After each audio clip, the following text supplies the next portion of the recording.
we've cleaned up the juicer and got everything ready to make some baby food. We are. We're going to be showing you how we can make healthy baby food for our children using the juicer.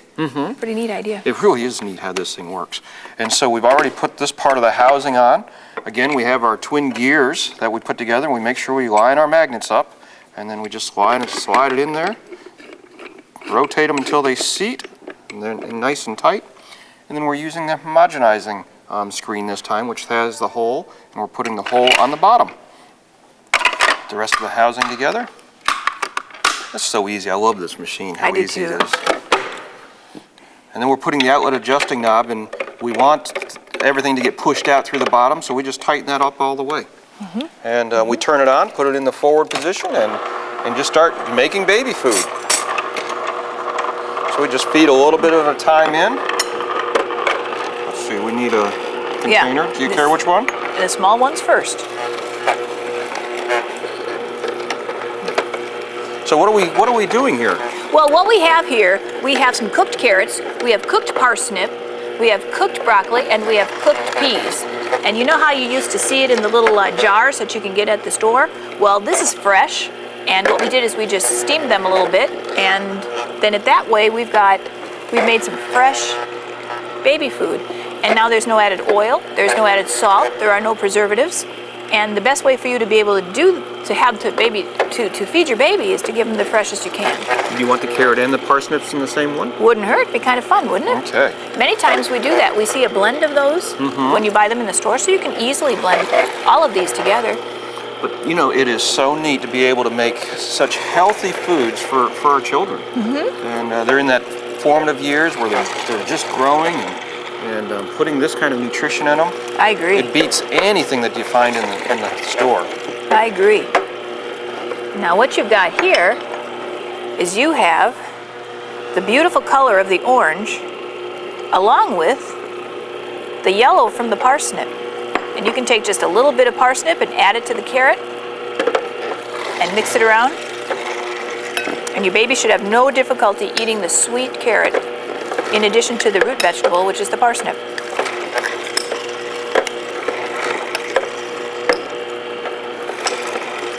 I love broccoli so much, it's really hard for me not to just eat broccoli I know. as I'm putting it through. And from that, you can add some of that into the baby food as well. So this baby gets a wonderful, nutritionally dense dinner.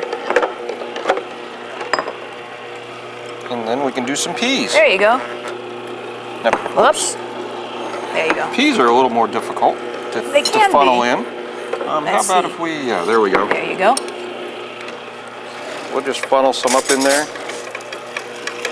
So you add some of the broccoli into the carrot mixture, and the baby doesn't even know it. No, they don't know at all. And the neat thing about the peas, when you put peas in, you can actually start to see it just settling down in, so they really go through nice and easy down in there. Quickly, don't they? They do, yes. Yeah. That's probably all we need.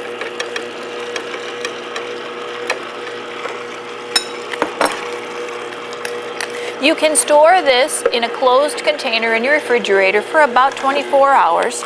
I don't know that I would store it much longer. I would probably make this just amounts enough for the day if you really want to, because you can take this with you, warm it up, and it's ready for the baby.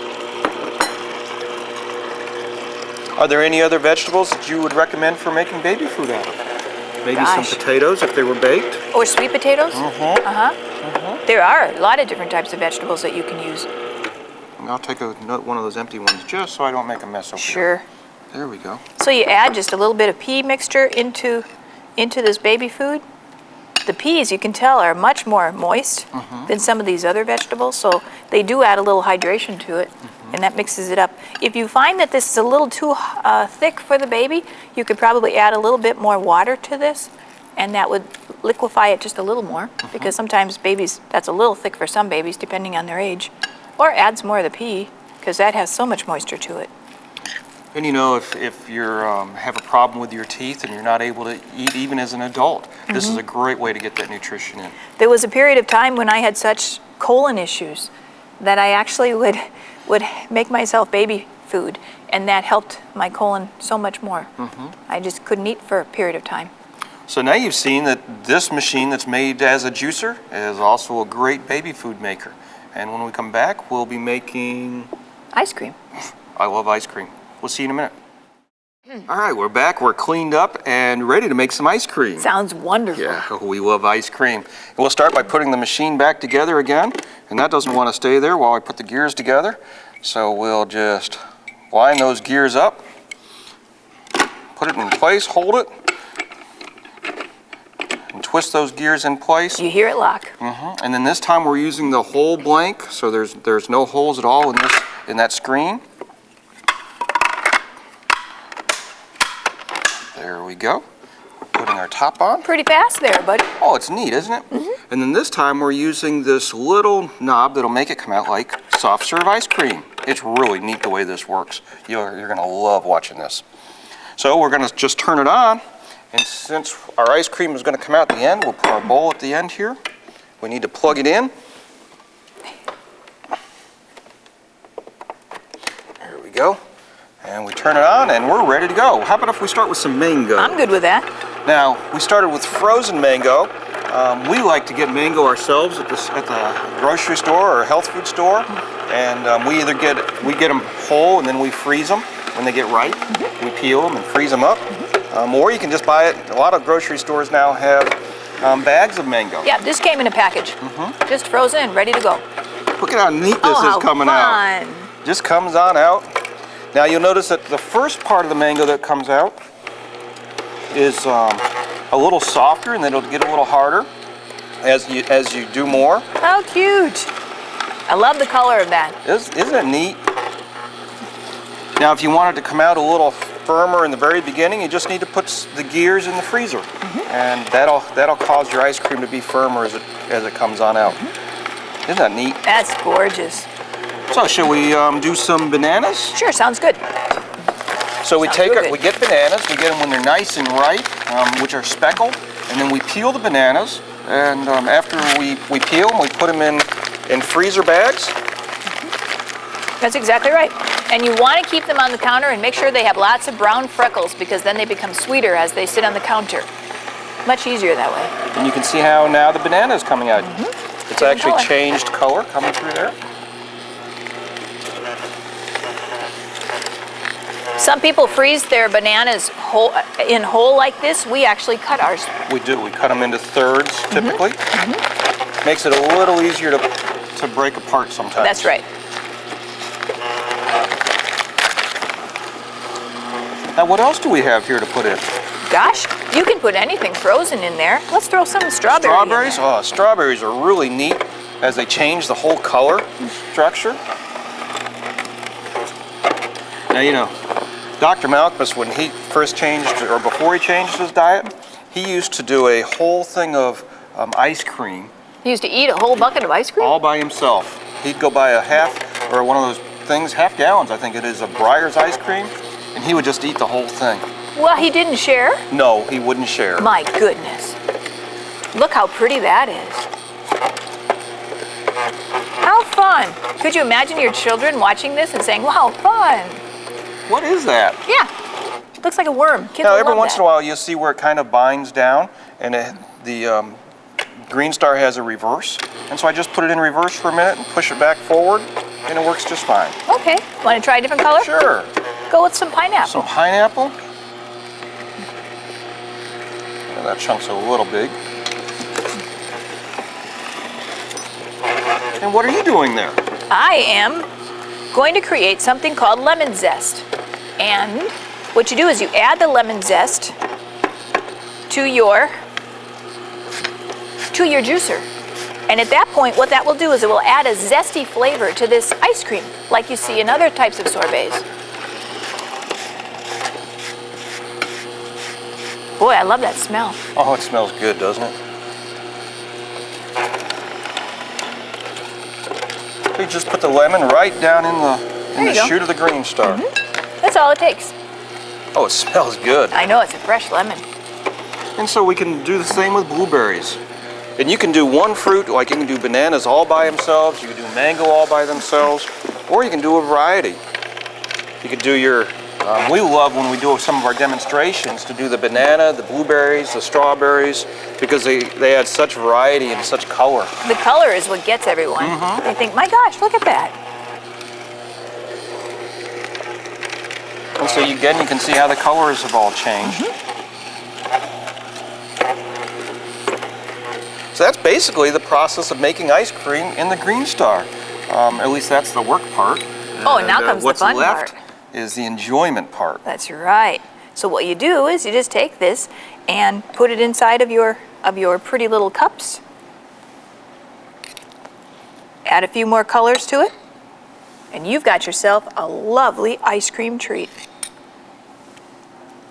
That's healthy, it's raw. If you take all these and freeze your own fruits, you know the quality of the fruit that you're putting in your ice cream, and it's a delicious snack. That's no reason to feel guilty about this ice cream, that's for sure. And you made it with your juicer. Well, we're going to enjoy this ice cream, and then we'll be back, and we're going to make some nut butter. Some nut butters. Sounds like a deal. That was some really good ice cream. I love the ice cream out of this thing. It was delicious. Hope you try that at home and enjoy it as much as we did. Now we get to try something different. It's called nut butters. Nut butters. So you've put some nuts together. I'm going to go ahead and put this together while you talk about the nuts. Sure. We have soaked these nuts for anywhere between 4 to 6 hours, and then we drained them. And you don't need a dehydrator, but if you wanted to, you could actually you could dehydrate these so that they would actually be not in a moist condition if you choose to make nut butters, but you don't have to. So you do want to soak these. That's right. We're using the homogenizing screen again with the one with the big hole, and that hole goes in at the bottom as we put this together. Nut butters are something that we really enjoy on the Hallelujah Diet, and you can purchase them in a store, in a jar, but they are rather expensive. And you can make almond butter, you can make cashew butter, you can make pecan nut butters, macadamia nut butters, a lot of different options for different types of nut butters.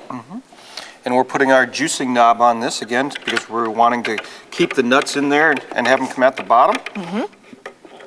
So after we put it together, we slide our bowl underneath and we turn it on, and we're ready to start. So we're ready to start. Oops. In the process of making nuts, you'll find that it doesn't look exactly like the nut butters that you would purchase in a jar in the stores. So you can also, when you get them through here, you can, we would recommend that you actually regrind them. In other words, you get them in there, and then you take them back out and you put them back in, and that will make them a lot more, I guess, moist. You'll see more of the oils coming out, like you would off of a traditional nut butter. Right. And if you choose to, you can add some healthy oils in the process of this, or even after it's finished. And you can also add certain sweeteners if you choose to. So these are some options for you to make this nut butter a little more flavor-filled in any way you want to. You can even add some Celtic sea salt to it, or Himalayan sea salt to it, and that'll add it as well. And as you can see coming out of this, you know, it's the formation. It's not quite what you see in the store where it's nice and oily, but it's a really nice nut butter. And if you wanted to make it more oily, we could run it through a second time. Yep, second or third time, whatever you'd like. You want to do any more? No, I don't think so. Okay. This is good. And so we did almonds here. You could also do cashews, and it would work the same way. Real easy way to make nut butters with this thing. It's a cost-effective approach, and it's another way that you can use your juicer. So we trust that you've enjoyed what we've shown you with the Green Star. A lot of features, so many things that you can do with it. It's not just a juicer. It's something you can use in your kitchen almost every day. And we hope that you've learned something, and we'll see you next time on HATV.